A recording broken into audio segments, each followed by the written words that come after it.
Hello, this is problem number 3 on your partial fraction decomposition practice worksheet. And practice number 3 is a little different. You're going to notice that I have a degree 2 over degree 3.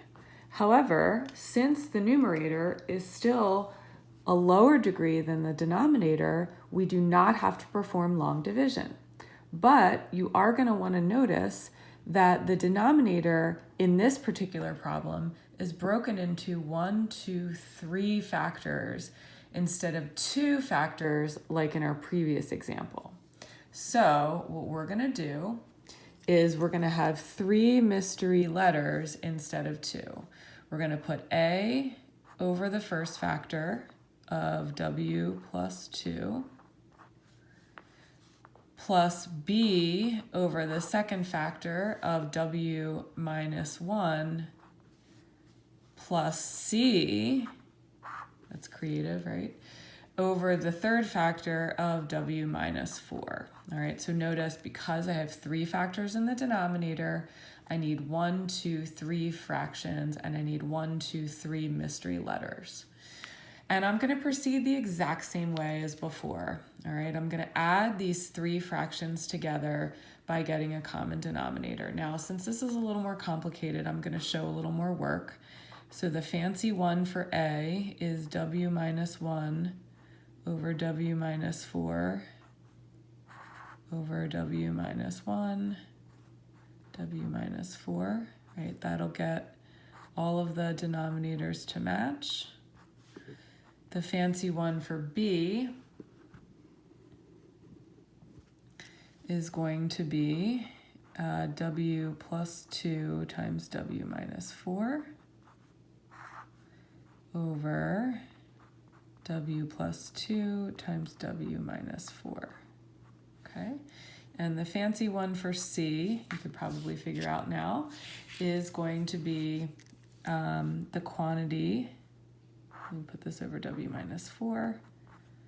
It's going to be the quantity W plus 2, W minus 1 over W plus 2, W minus 1. Okay, now we know that on the left I have W squared plus 7W over W plus 2, W minus 1 times W minus 4, okay? So on the right, you can see I have the same denominator. I'm gonna put everything over one numerator. So let me just sort of write this out again. I'm gonna have W squared plus 7W. That's gonna equal A times W minus 1 times W minus 4 plus B times W plus 2 times W minus 4 plus C times W plus 2 times W minus 1. Okay, now we can kind of skip some steps here, right? I think we're starting to get the hang of this. We're going to see that everything is going to be over one fraction, right? If I added these fractions together, they'd all be over the same denominator. I would have one fraction equal to another, forming a proportion. Therefore, I could set the numerators equal. Okay, so now I have this really, really long problem, and I think I need to zoom out a little bit so you can see all of it. We need to solve for A, B, and C. So in the next video, we're going to pick problems or variables for W so that we can solve for A, B, and C easily.